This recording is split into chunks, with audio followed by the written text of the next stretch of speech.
Primera parte. El horror en arcilla. Lo más piadoso del mundo, creo, es la incapacidad de la mente humana para relacionar todos sus contenidos.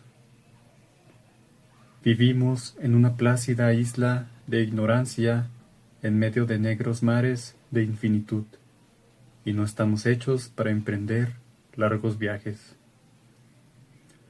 Las ciencias, esforzándose cada una en su propia dirección, nos han causado hasta ahora poco daño. Pero algún día, el ensamblaje de todos los conocimientos disociados abrirá tan terribles perspectivas de la realidad y de nuestra espantosa situación en ella, que o bien enloqueceremos ante tal revelación, o bien huiremos de esa luz mortal y buscaremos la paz y la seguridad en una nueva edad de tinieblas. Los teósofos han sospechado la tremenda magnitud del ciclo cósmico del que nuestro mundo y el género humano constituyen efímeros incidentes. Han insinuado extrañas pervivencias en términos que helarían la sangre, si no quedaran enmascaradas por un optimismo complaciente. Pero no es de ellos de quienes me llegó la fugaz visión de Evos prohibidos, que me hace estremecer cuando me vuelve a la memoria y enloquecer cuando sueño con ella. Esa visión, como todas las visiones de la verdad, surgió como un relámpago al encajar accidentalmente las piezas separadas. En este caso, un artículo de un periódico atrasado y las notas de un profesor ya fallecido. Espero que nadie más llegue a encajar estas piezas. Ciertamente, si vivo, no facilitaré jamás intencionadamente un eslabón a tan horrible cadena. Creo que el profesor también trató de guardar silencio respecto de la parte que él sabía, y que había destruido sus notas de no sobrevenirle accidentalmente la muerte. Empecé a enterarme del asunto en el invierno de 1926 y 1927. Con la muerte de mi tío abuelo, George Gamel Ángel, profesor honorario de lenguas semíticas de la Universidad de Brown, en Providence, de Rhode Island. El profesor Ángel era ampliamente conocido como una autoridad en epigrafía y había sido consultado frecuentemente por directores de prominentes museos, así que muchos recordarán su fallecimiento a los 92 años.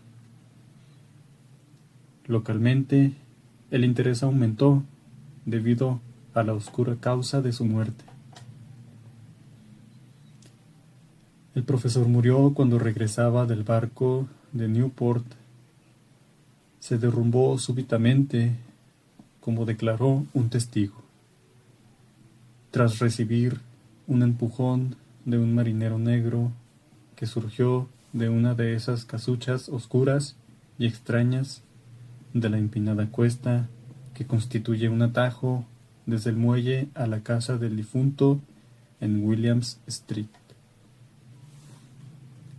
Los médicos no pudieron descubrir ninguna causa visible, aunque concluyeron, después de una perpleja deliberación, que la causa del desenlace debió de ser un oscuro fallo del corazón provocado por el rápido ascenso de una cuesta tan pronunciada para un hombre de tantos años.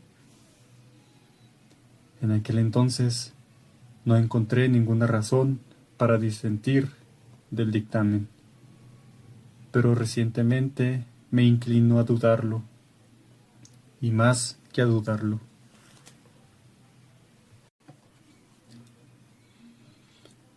Como heredero y testamentario de mi tío abuelo, pues murió viudo y sin hijos, era natural que revisase yo sus papeles con cierto detenimiento. Así que con ese motivo me llevé toda la serie de archivos y cajas a mi casa de Boston. Gran cantidad del material que he logrado ordenar lo publicará más adelante en la Sociedad Americana de Arqueología. Pero había una caja que me pareció enigmática por demás y no me sentía decidido a enseñársela a nadie. Estaba cerrada y no encontré la llave hasta que se me ocurrió examinar el llavero personal que el profesor llevaba siempre en el bolsillo. Entonces, efectivamente, logré abrirla, pero fue para encontrarme tan solo con un obstáculo aún más grande y hermético. Pues, ¿qué podían significar el extraño bajorrelieve en arcilla y las notas y apuntes y recortes de periódico que contenía? ¿Se había vuelto mi tío crédulo de las más superficiales imposturas? Decidí buscar al excéntrico escultor que ocasionó esta supuesta turbación de la paz espiritual del anciano. El bajorrelieve era un tosco rectángulo de unos 2 centímetros de espesor y una superficie de 12 por 15 centímetros, de origen moderno evidentemente. Sus dibujos, no obstante, no eran modernos ni mucho menos, tanto por su atmósfera como por lo que sugerían. Pues aunque los desvaríos del cubismo y del futurismo son muchos y extravagantes, no suelen reproducir esa misteriosa regularidad que encierra la escritura prehistórica. Y ciertamente, escritura parecía aquella serie de trazos, aunque mi memoria, pese a estar muy familiarizada con los papeles y colecciones de mi tío, no lograba identificar en ningún sentido aquel tipo de escritura en particular, ni descubrir su más remoto parentesco. Sobre estos supuestos jeroglíficos había una figura de evidente carácter representativo, aunque su ejecución impresionista impedía hacerse una idea sobre su naturaleza. Parecía una especie de monstruo o símbolo representativo de un monstruo, de una forma que solo una imaginación enferma podría concebir. Si digo que a mi imaginación algo extravagante le sugirió imágenes de un pulpo, un dragón y una caricatura humana, no sería infiel a la naturaleza del diseño. Una cabeza pulposa, tentaculada, coronaba un cuerpo grotesco y escamoso, dotado de unas alas rudimentarias, pero era el contorno general lo que lo hacía más estremecedor. Detrás de la figura, un vago bosquejo de arquitectura ciclópea servía de fondo. El escrito que acompañaba a esta rareza, aparte del montón de recortes de periódico, estaba redactado con la más reciente letra del profesor Ángel, sin la menor pretensión literaria. El principal documento, al parecer, era el que llevaba por título El culto de Cthulhu, escrito cuidadosamente en caracteres de imprenta para evitar la lectura errónea de palabra tan insólita. Dicho manuscrito estaba dividido en 2 secciones. La primera se titulaba 1925, Sueño y obra ejecutada en sueños, de H. A. Wilcox Thomas. Providence, de Rhode Island. Y la segunda, Informe del inspector John R. Legrace, Bienville,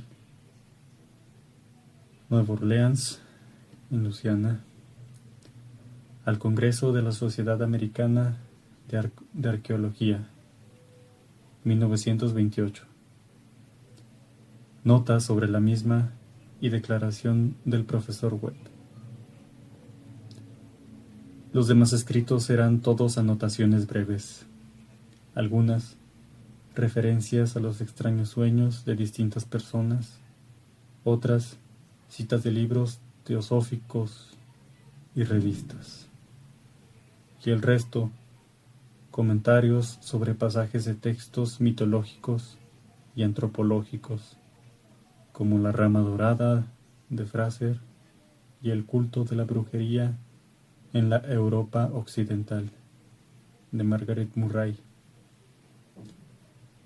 Los recortes de periódicos aludían ampliamente al desencadenamiento de una extraña enfermedad mental y accesos de locura o manía colectiva en la primavera de 1925.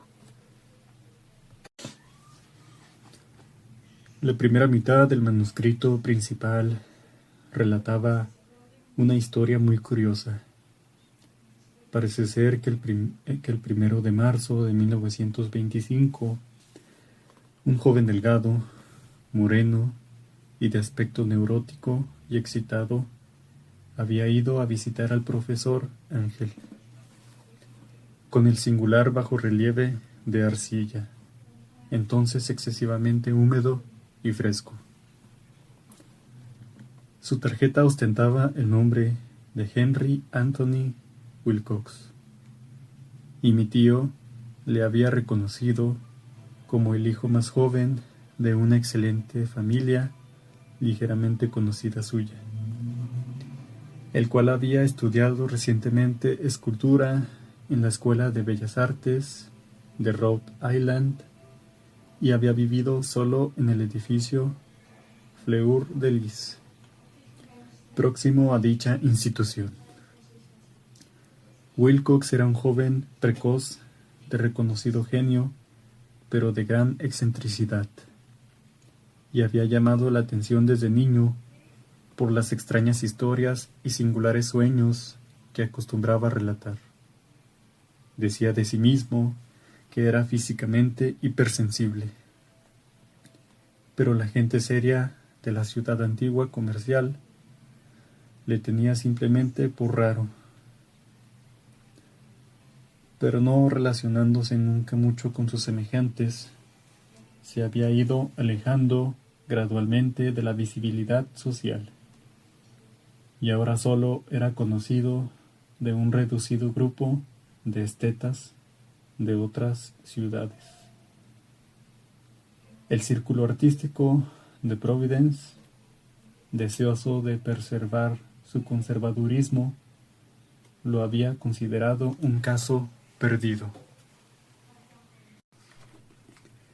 En esta visita, decía el manuscrito del profesor, el escultor recabó precipitadamente los conocimientos arqueológicos de su anfitrión para que identificase los jeroglíficos del bajorrelieve.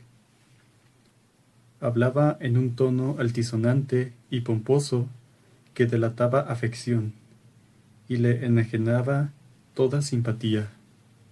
Y mi tío le contestó con cierta sequedad, pues el evidente frescor de la tablita presuponía cualquier cosa menos que se relacionara con la arqueología. La respuesta del joven Wilcox, que impresionó a mi tío hasta el punto de recordarla después y consignarla al pie de la letra, fue de una naturaleza tan fantásticamente poética que debió de simbolizar su conversación entera, y que más tarde he observado como característica suya. Dijo: es reciente, en efecto, pues la hice anoche mientras soñaba extrañas ciudades, y los sueños son más antiguos que la taciturna Tiro, la contemplativa Esfinge o la rodeada de jardines Babilonia. Y entonces comenzó a relatar esa peregrina historia que, súbitamente, brotó de su memoria dormida, acaparando febrilmente el interés de mi tío. Hubo un ligero temblor de tierra la noche antes, el más fuerte que se había notado en Inglaterra desde hacía años, y la imaginación de Wilcox se había visto hondamente afectada. Una vez en la cama, había tenido un sueño sin precedentes sobre ciudades cíclopes de gigantescos sillares y monolitos que se erguían hasta el cielo, que rezumaban un limo verdoso e irradiaban un aura siniestra de latente horror. Los muros y pilares estaban cubiertos de jeroglíficos, y desde algún lugar indeterminado de la parte inferior había brotado una voz que no era voz, sino una sensación caótica que sólo la fantasía podía transmutar en sonido, pero que él intentó traducir en una impronunciable confusión de letras. Cthulhu Ftank. Este galimatías fue la clave del recuerdo que excitó y turbó al profesor Ángel. Interrogó al escultor con minuciosidad científica y examinó, casi con frenética intensidad, el bajo relieve en el que el joven se había sorprendido a sí mismo trabajando, muerto de frío y en pijama, cuando, paulatinamente, se despertó desconcertado. Mi tío atribuyó a su avanzada edad, dijo después Wilcox, su lentitud en reconocer los jeroglíficos y el dibujo. Muchas de sus preguntas parecieron sin sentido a su visitante, en especial las que pretendían relacionarle con cultos o sociedades extrañas, y Wilcox no logró comprender las repetidas promesas de silencio que le ofreció a cambio de que admitiese su afiliación a alguna sociedad religiosa mística o pagana de ámbito mundial. Cuando el profesor Ángel se convenció de que el escultor ignoraba por completo todo culto o sistema de ciencia críptica, accedió a su visitante con peticiones de que le tuviese al corriente sobre sus nuevos sueños. Su petición produjo cierto fruto, pues a partir de la primera entrevista, el manuscrito registraba diarias visitas del joven, durante las cuales le contaba fragmentos espantosos de nocturnas fantasías, cuyo contenido se relacionaba siempre con algún terrible escenario cíclopeo, de oscura y resumante piedra. Con una voz o llamada subterránea que gritaba monótonamente, en forma de enigmáticos impulsos sensitivos imposibles de describir. Los dos sonidos más frecuentemente repetidos son los que podrían transcribirse por las palabras Cthulhu y Relye. El 23 de marzo, proseguía el manuscrito, Wilcox dejó de acudir, y al preguntar por él en la residencia, el profesor se enteró de que le había dado una oscura especie de fiebre y había regresado a su casa de su familia en Waterman Street. Había empezado a gritar por la noche, despertando a varios otros artistas que vivían en el edificio, y desde entonces alternaba su estado entre periodos de inconsciencia y de delirios. Mi tío telefonó inmediatamente a la familia, y a partir de entonces siguió el caso de cerca, acudiendo frecuentemente al despacho del doctor Toby de Thayer Street, el médico que le atendía. La mente febril del joven repetía con insistencia, al parecer, cosas extrañas, y el médico se estremecía cada vez que hablaba de ellas. No solo repetía lo que había soñado al principio, sino que aludía a un ser gigantesco que tenía millas de estatura y caminaba o avanzaba pesadamente. En ningún momento describió a este ser completamente, pero, por las palabras frenéticas que el doctor Toby recordaba, el profesor se convenció de que debía ser la misma criatura monstruosa que había tratado de representar en su escultura. Cada vez que el joven aludía a este ser, añadió el doctor, era invariablemente preludio de una recaída en el letargo. Su temperatura, cosa rara, no era superior a la normal, pero su estado parecía deberse más a una fiebre violenta que a un trastorno mental. El 2 de abril, a eso de las 3 de la tarde, cesaron súbitamente todos los síntomas de enfermedad en Wilcox. Se incorporó en la cama, asombrado de encontrarse en su casa, completamente ignorante de cuánto le había sucedido en sueños o en la realidad desde la noche del 22 de marzo. Declarado sano por el médico, regresó a su residencia a los 3 días, pero ya no le sirvió de ninguna ayuda al profesor Ángel. Con su recuperación desaparecieron todos sus sueños extraños, y tras una semana de anotar observaciones triviales sobre visiones completamente ordinarias, mi tío dejó de consignar sus nocturnas figuraciones. Aquí termina la primera parte del manuscrito, pero las alusiones a ciertas notas dispersas me dieron mucho que pensar, tanto que sólo el arraigado escepticismo que entonces constituía mi filosofía puede explicar mi persistente desconfianza con respecto al artista. Las notas a que me refiero describían los sueños de diversas personas durante el mismo periodo que el joven Wilcox había tenido sus extrañas visiones.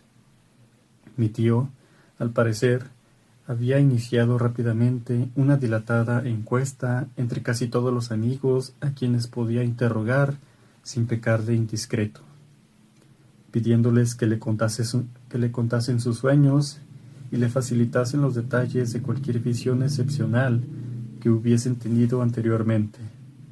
La información recibida era muy variada, pero, en definitiva, debió de recibir más respuestas de las que un hombre corriente habría podido manejar sin ayuda de un secretario. No conservó la correspondencia original, pero sus notas constituían una síntesis de lo más completa y significativa. Las gentes corrientes y hombres de negocios, la tradicional sal de la tierra de Nueva Inglaterra, dieron un resultado casi completamente negativo, aunque aparecieron casos, dispersos aquí y allá, de inquietantes, aunque imprecisas impresiones nocturnas, siempre entre el 23 de marzo y el 2 de abril, periodo del delirio del joven Wilcox. Los hombres de ciencia no se sintieron muy afectados, si bien 4 de los casos describían vagas visiones de extraños paisajes y uno de ellos atribuía el miedo a algo anormal. Fue de los artistas y poetas de quienes recibió las respuestas más interesantes, y comprendo el pánico que se habría desencadenado de haber podido ellos mismos comparar notas. Dado que no existían las cartas originales, deduje que el compilador les había hecho preguntas específicas o había dirigido la correspondencia con el fin de corroborar lo que personalmente había decidido ver. Esa es la razón por la que seguí convencido de que Wilcox, conocedor de los viejos documentos de mi tío, había estado embaucando al viejo científico. Estas respuestas de los artistas contaban una historia turbadora.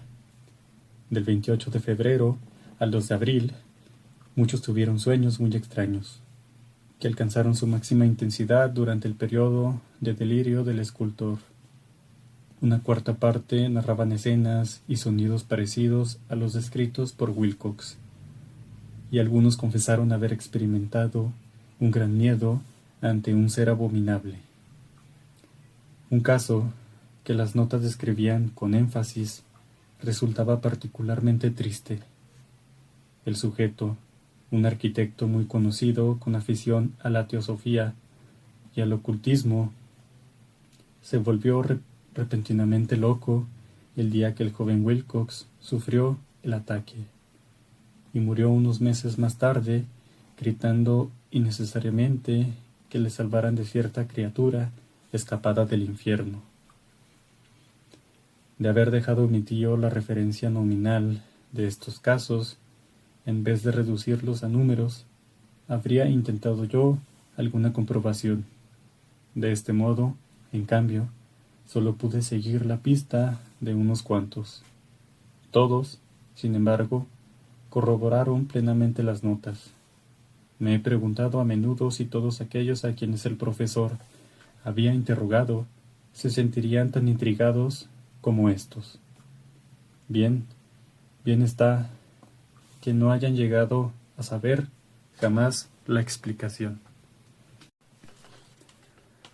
Los recortes de prensa, como he dicho ya, referían los casos de pánico, manía o excentricidad durante dicho periodo. El profesor Ángel debió de emplear una oficina de recortes, pues el número de extractos era enorme, y además procedían de todas las partes del mundo. Uno hablaba de un suicidio en Londres durante la noche, en que un hombre se había levantado de la cama y arrojado por la ventana, luego de lanzar un grito espantoso.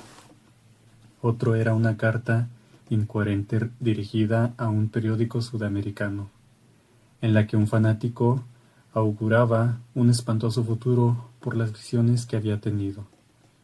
Otro era un despacho procedente de California, que relataba que una colonia de teósofos empezó a vestirse en masa con ropas blancas para cierto glorioso acontecimiento, que nunca llegaba, mientras que otras noticias de la India hablaban cautelosamente de una gran agitación entre los nativos que había tenido lugar a finales de marzo.